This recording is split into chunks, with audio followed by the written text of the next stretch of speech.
So it was walking into a nightclub on a Tuesday night in 2006 that led me to have my first cup of coffee in Prague.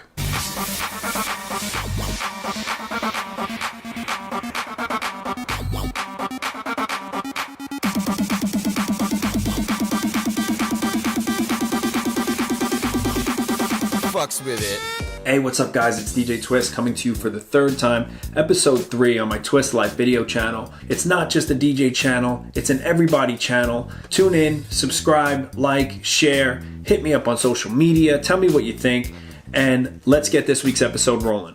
So it was sometime around 2006 that I had just gotten out of my third long-term relationship in a row. In that time, I had also stopped club DJing because I was under the impression that once I finished college, club DJing was like a kid's game and I needed to move on and grow and develop myself and become a career person one way or another.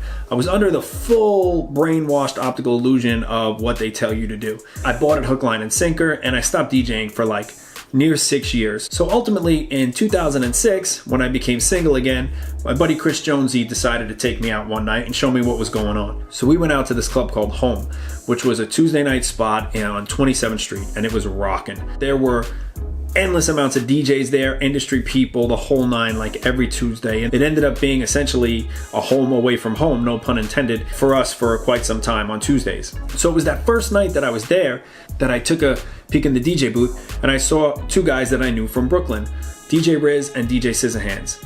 You guys probably know them as Crooklyn Clan. Fat Man, Scoop, Crooklyn Clan. So anyway, when I looked in the booth and I saw Sizz and Riz, they were working on a computer, which was odd to me. It was completely new to me because I had gone from vinyl to the CD era and pretty much was stuck in the CD era, doing like random mobile gigs for side money for a couple of years. So when I see them working on the computer, that was the first time that I was actually introduced to Serato by DJ Scissorhands. And that was one point of how he influenced my career. It was also in that same night that I met Joanne Mangano, J Miggs, publicist extraordinaire.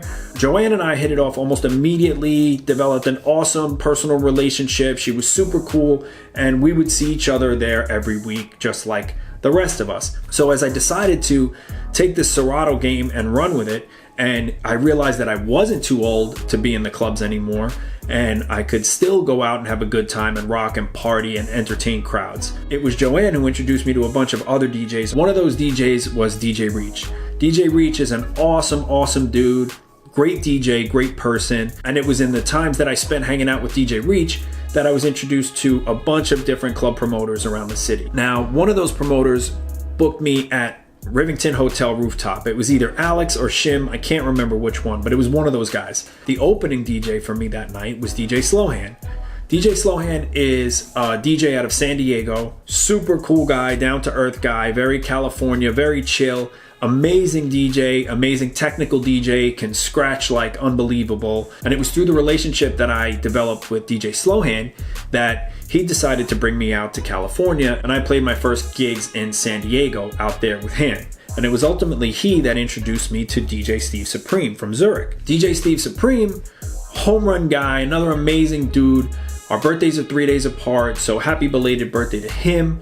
And it was Steve Supreme who brought me out to Zurich, and I played a bunch of gigs out there with him, and it was the relationship that I made with him which led me to him introducing me to Jacob Bizarre from Slovakia. He invited me to play a nightclub in Bratislava. Bratislava? Yeah. Bratislava. Dear sweet mother of God, we're in Eastern Europe.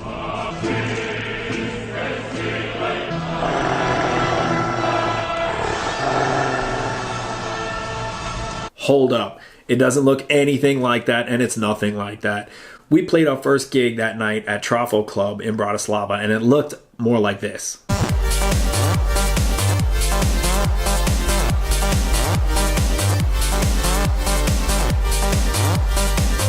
So the next day, Jacob and I and his friend Martina, who looks a lot better than the girls even in that video, we road tripped up to Prague. We had a gig that night at M1 Club. Once we got to Prague, we met up with Katerina, who looked much like Martina, who both looked better than all those girls in those pictures. So we're walking around, getting a tour of the city, and we decide to stop in a cafe. Everyone goes up to the counter to make their orders, and I'm getting ready to order a specific cup of tea. At that point, it was made quite clear to me that men in that part of the world do not drink tea. So considering the company that I was with, and simply the fact that when you're in a new place, you do new things, you explore new things, you try new things. I looked up at the menu, found the first word that I could recognize in English, which of course isn't in English, it's in Italian. It was a cappuccino. So I took my cappuccino, I sat down with Jacob, with these two gorgeous models in Prague, and that's when I had my first cup of coffee. So it's kind of cool to connect the dots to find out where I came from in 2006, DJing weddings and communions in church basements, through the connection with DJ Scissorhands, to Jay Miggs, to DJ Reach, to Alex Orshim, to the Rivington Rooftop, to DJ Slowhand, to Steve Supreme, to Jacob Bizarre, to Prague, and having my first cup of coffee. So why do I tell you guys this? Well, I think the moral of this story, if there is one, is relationships and networking and cultivating your relationships. Relationships are the key. Be a good person, put good vibes out to the world, give the world good energy, and it will return that energy back to you. I feel that that's the type of thing that allowed me to develop these relationships through the years. And it's what allowed these people to want to give me the opportunity to help me. So although that night walking into home in 2006, I never imagined that I would end up in Prague, that's how it happened. And my advice to you at this time is whatever you're doing in life, in cultivating your relationships, you'll have a better business life, a better personal life, a better family life. Take the time, take the responsibility on yourself, be a good person, put the good energy out to the world, and the world will eventually bring it back to you.